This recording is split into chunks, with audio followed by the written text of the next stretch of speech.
Hello friends, welcome back my YouTube channel.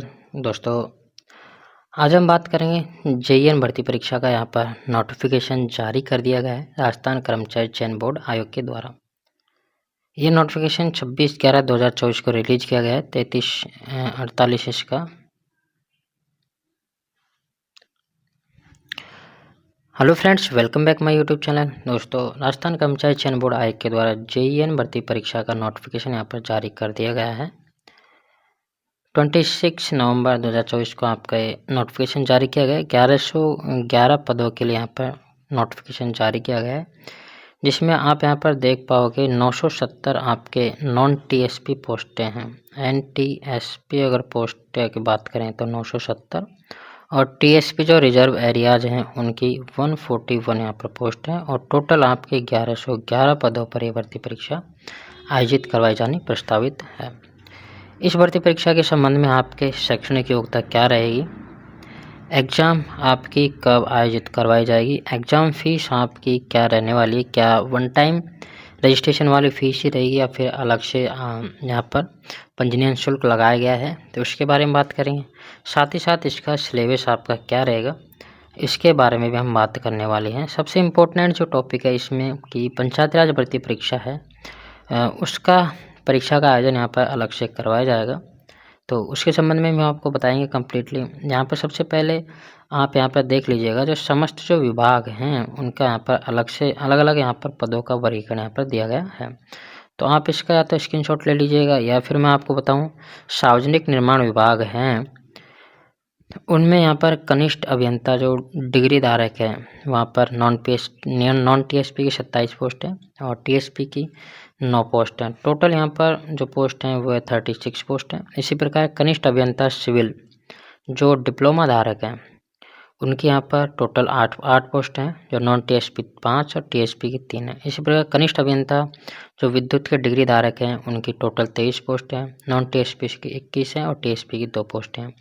कनिष्ठ अभियंता विद्युत के जो डिप्लोमा धारक हैं उनके गैर अनुसूचित क्षेत्र जैसे कि नॉन टीएसपी बोलते हैं, उनमें 5 पोस्ट हैं, टीएसपी की 1 पोस्ट, टोटल 6 पोस्टें हैं। तो इसी प्रकार यहाँ से जल संसाधन विभाग में कनिष्ठ अभियंता सिविल डिग्री धारक की टोटल 129 पोस्ट हैं, जिसमें 101 तो नॉन टीएसपी की और 28 टीएसपी की यहाँ पर पोस्टें हैं।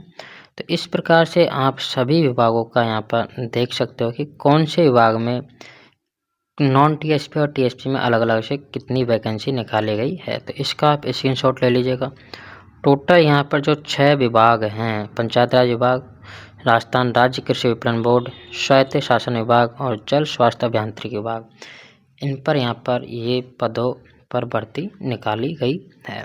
अभी हम यहाँ पर आवेदन प्रक्रिया की बात करें तो आप ऑनलाइन आवेदन कर सकते हो। आपकी एसएसआईडी पर लॉगिन करके भी आप कर सकते हो। वन टाइम रजिस्ट्रेशन फ़ीस ही आपको देनी है।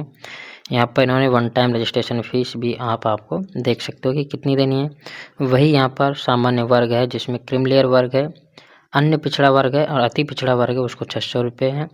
और नॉन क्रीमिलेयर जो वर्ग है जिसमें अति पिछड़ा वर्ग और अन्य पिछड़ा वर्ग है, और आर्थिक रूप से कमज़ोर, अनुसूचित और अनुसूचित जनजाति, ठीक है, उनके लिए 400 रुपये रखेगी। और दिव्यांगजन के लिए यहाँ पर 400 रुपये वन टाइम रजिस्ट्रेशन फ़ीस यहाँ पर रखा गया है।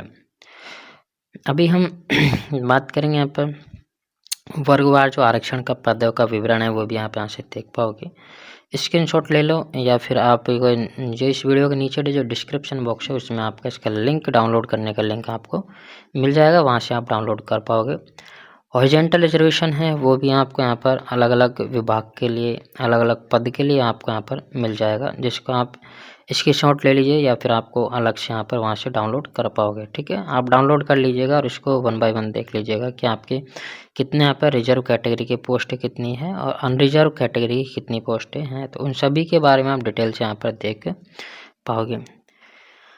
उसके बाद यहाँ पर हम बात करेंगे कि जो ये जितनी भी जो आपको दे रखी है वो रिजर्वेशन, जो रिजर्व कैटेगरी हॉरिजॉन्टल रिजर्वेशन जो दिया है उनके संबंध में आपको यहाँ पर दिखाया गया है, तो वो आप देख लीजिएगा।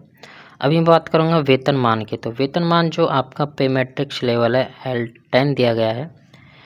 देखिए, राज्य सरकार ने जो जितनी भर्ती परीक्षाएं हैं उनको जो वेतनमान है वो पे मैट्रिक्स लेवल में यहाँ पर बांटा हुआ है।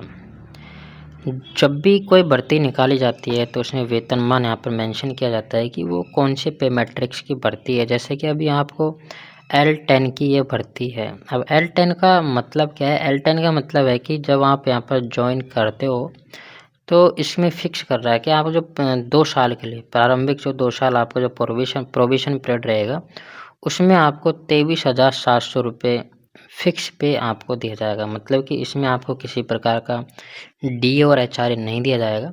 23,700 रुपये आपको टोटल वेतनमान आपको यहाँ पर दिया जाएगा प्रारंभिक 2 साल तक।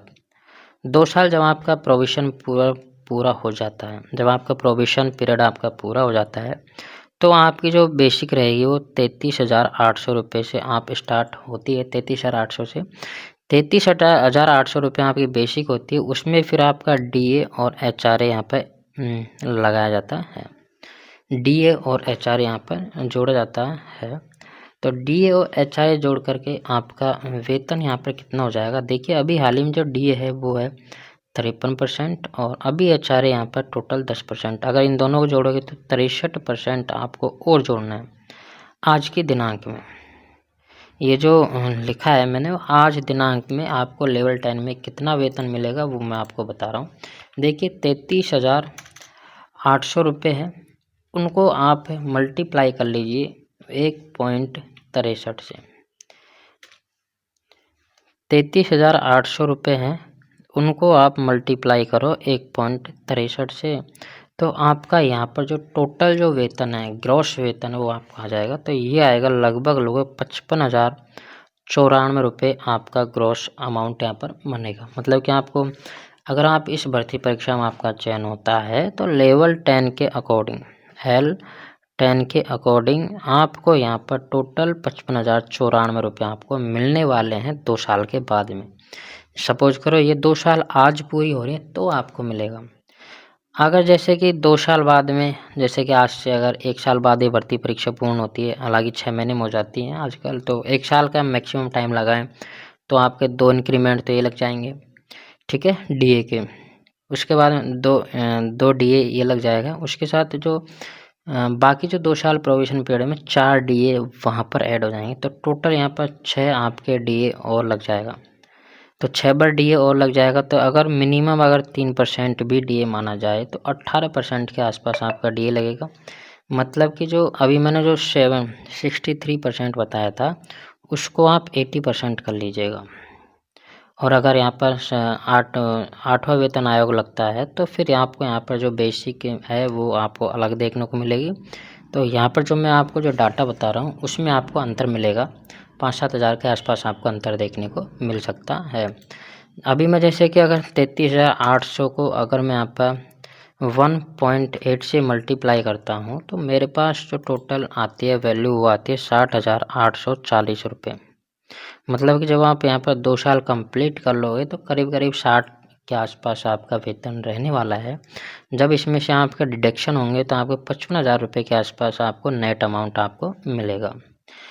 अब बात करेंगे पात्रता एवं शैक्षणिक योग्यता की। तो देखिएगा यहाँ पर शैक्षणिक योग्यता जो कनिष्ठ सहायक सिविल है जो डिग्रीधारी है उनके लिए भारत में विधि द्वारा संस्थापित किसी भी विश्वविद्यालय या मान्यता प्राप्त संस्था से सिविल अभियांत्रिकों की डिग्री या फिर सरकार के द्वारा उसके समतुल्य कोई भी योग्यता है तो वो आपको यहाँ पर होनी चाहिए। देवनागरी लिपि में हिंदी का व्यवहारिक ज्ञान आपके पास होना चाहिए। राजस्थान की संस्कृति का आपको ज्ञान होना चाहिए। इसी प्रकार अलग अलग पद के लिए अलग अलग योग्यता यहाँ पर निर्धारित की गई है, जिसमें सेकंड जो योग्यता है देवनागरी लिपि में हिंदी का ज्ञान और राजस्थान संस्कृति का ज्ञान आपको होना जरूरी है। ये आपकी कॉमन योग्यता है। इसी प्रकार जैसे यहाँ पर डिग्रीधारी है वैसे यहाँ पर डिप्लोमाधारियों के लिए अलग से यहाँ पर योग्यता है। किसी भी मान्यता प्राप्त संस्था से सिविल अभियांत्रिकी में डिप्लोमा होना चाहिए या फिर इंडियन इंस्टीट्यूट ऑफ इंजीनियर्स द्वारा मान्यता प्राप्त सिविल अभियांत्रिकी में डिप्लोमा होना चाहिए जो अध्ययनवर्ती परीक्षा छूट के प्रयोजन के लिए हो। तो ये यहाँ पर आपके लिए योग्यता है जो आपके लिए यहाँ पर अलग अलग पदों के लिए अलग अलग यहाँ पर दी गई है, जिसको आप यहाँ पर देख पाओगे। सब्जेक्ट के अगर आप विद्यार्थी हो तो आपको इन योग्यताओं के बारे में पहले से पता होना चाहिए। दूसरी इम्पोर्टेंट जो चीज़ है, अगर आप योग्यता पूरी करते हो तो ही आप यहाँ पर फॉर्म भरिएगा, क्योंकि यहाँ पर अगर आप योग्य नहीं हो तो फिर जब आप यहाँ पर एग्ज़ाम फाइट करके जब आप आगे चले जाओगे तो फिर आपको यहाँ से बाहर कर दिया जाएगा। तो इसलिए इसका विशेष ध्यान रखें कि अगर आप शैक्षणिक अर्हता अगर कंप्लीट करते हैं तो ही आप इसको फॉर्म भरना है, अन्यथा आपको फॉर्म नहीं भरना है। बात करेंगे आयु सीमा की, तो आप 1 जनवरी 2025 को अगर 18 साल कंप्लीट करते हैं तो आप यहाँ पर फॉर्म भर सकते हो। 18 से 40 साल की आपकी आयु योग्यता यहाँ पर निर्धारित की गई है। और यहाँ पर कुछ छूट यहाँ पर दे हैं, निम्न विशेष श्रेणियों को छूट दे हैं, जैसे कि सामान्य वर्ग की महिलाओं को 5 वर्ष की छूट है, तो मतलब कि वो 45 साल तक है तो फॉर्म भर सकते हैं। इसी प्रकार यहाँ से SC ST अन्य पिछड़ा वर्ग, अति पिछड़ा वर्ग है, आर्थिक रूप से कमज़ोर वर्ग है, उनके पुरुष अभ्यर्थियों को जो राजस्थान के निवासी हैं उनको 5 वर्ष की छूट यहाँ पर दी जाएगी। तो इस प्रकार से आप यहाँ से छूट के बारे में और अध्ययन कर सकते हो। यहाँ पर अलग अलग जो कैटेगरी है उनके लिए यहाँ पर अलग अलग छूट दी गई है, क्योंकि जो विशेष जो है जैसे कि भूतपूर्व कैदी हैं, ठीक है, अधिकतम जो NCC कैडेट हैं, या फिर जो कर्मचारी वर्ग है, या फिर जो दिव्यांगजन है, उनको यहाँ पर अलग अलग यहाँ पर छूट दी गई है, तो वो आप देख लीजिएगा। उसके बाद जो पेंशन की बात करेंगे तो पहले जो पेंशन थी वो OPS थी, यानी ओल्ड पेंशन स्कीम। OPS में होता क्या था कि जो जिस दिन आप यहाँ पर रिटायरमेंट होते थे उस दिन का जो बेसिक था उसका समथिंग आधी आपको पेंशन मिल जाती थी। लेकिन अभी हाल ही में जो सरकार है, उन्होंने यहाँ पर नई पेंशन स्कीम यहाँ पर लागू की हैं, जैसे कि NPS है।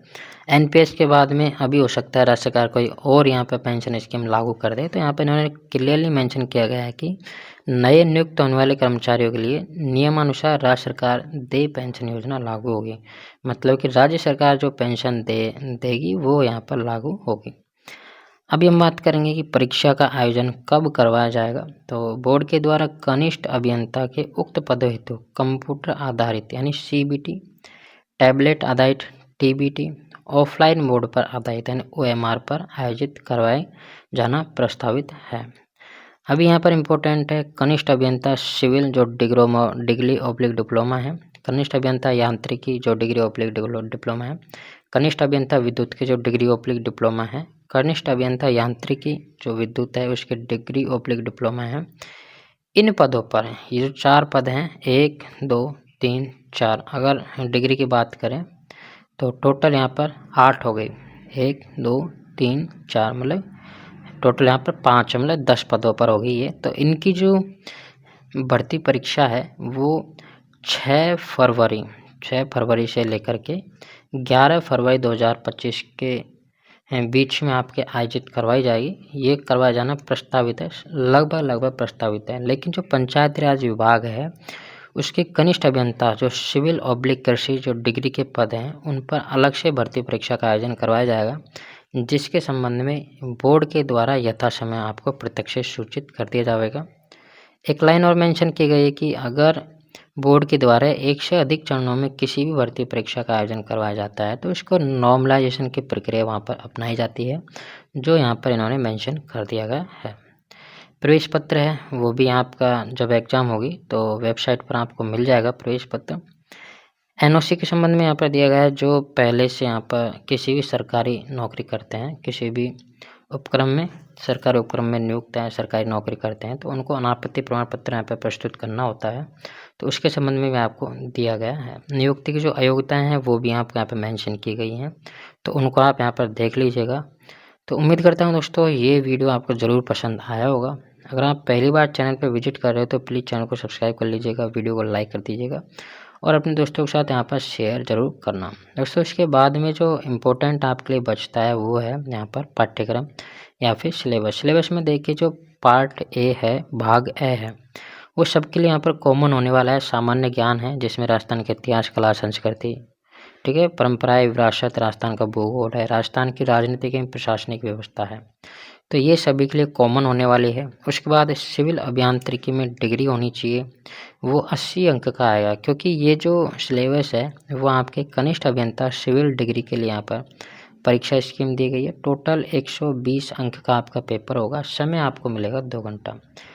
इसी प्रकार अलग-अलग पद के लिए आपको अलग-अलग यहाँ पर योग्यता प्लस में अलग-अलग आपका पाठ्यक्रम यहाँ पर दिया गया है। जो पार्ट ए है उसका पाठ्यक्रम लगभग सभी का समान है, लेकिन पार्ट बी जो आपके डिग्री से संबंधित है, डिग्री या डिप्लोमा से संबंधित है, वो आपका सबका अलग-अलग रहेगा। जैसे कि यहाँ पर पिछला डिग्री का था, अभी यहाँ पर डिप्लोमा के लिए है, तो वो 80 नंबर का आपका अलग से पार्ट आपको दिया गया है। तो इसका अलग से सिलेबस आपको यहाँ पर दिया गया है, मेंशन किया गया है। तो ये जो सिलेबस वाला जो पोर्शन है उसके लिए मैं अलग से आपकी एक वीडियो बना दूँगा।